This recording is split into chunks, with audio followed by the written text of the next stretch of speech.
நம்ம பொண்டாட்டி தானே எப்படி நடந்தாலும் பரவாயில்லன்னு நாமளும் நினைக்க கூடாது, நம்ம புருஷன் தானே எப்படி நடந்துகிட்டாலும் பரவாயில்லன்னு அவளும் நினைக்க கூடாது. We should take things for granted. இப்போ ஒருத்தரை நீ எனக்கு அறிமுகப்படுத்துற, நான் என்ன சொல்றேன்? Hello sir, how are you? Pleased to meet you சொல்றேனா இல்லையா? நடுவுல இருமல் வருது, அந்த இருமலுக்கு ஒரு சாரி சொல்றோமா இல்லையா? போன் வருது, அதை அட்டன் பண்றதுக்கு முன்னாடி எக்ஸ்கியூஸ் மீ அப்படின்னு போறோம், போன் அட்டன் பண்ணிட்டு வந்து சாரி டு ஹோல்ட் யூ சொல்றோமா இல்லையா? இதெல்லாம் என்ன? பேசிக் டீசன்சி, பேசிக் பிஹேவியர். சமுதாயத்துல இப்படித்தான் நடந்துக்கணும். நீ அறிமுகப்படுத்தினதா சொன்னேன்னு அந்த நபரை நான் இனிமே சந்திக்க போறேனா இல்லையான்னு எனக்கே தெரியாது.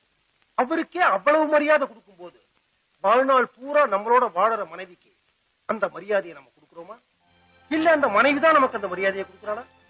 பதில் 100% இல்லைங்கிறதா. பொண்டாட்டி சமைச்சு போடுற சமையல சூப்பர் நல்லா இருக்கு அப்படின்னு புருஷனும் சொல்றது இல்ல. புருஷன் ஆபீஸ்ல இருந்து டயர்டா வீட்டுக்கு வரும்போது என்னங்க டயர்டா இருக்கீங்களே, நான் காலையில இருந்து உங்களை மிஸ் பண்ணிட்டேன் அப்படின்னு பொண்டாட்டியும் சொல்றது இல்ல. ஆனா சொல்லணும். அப்படி ஒருத்தருடைய உணர்வுகளை இன்னொருத்தர் புரிஞ்சு வாழ ஆரம்பிச்சிட்டா வீடே சொர்க்கமாயிடும். எனக்கு என் பொண்டாட்டி கிட்ட பயம் இல்ல, மரியாதை இருக்கு.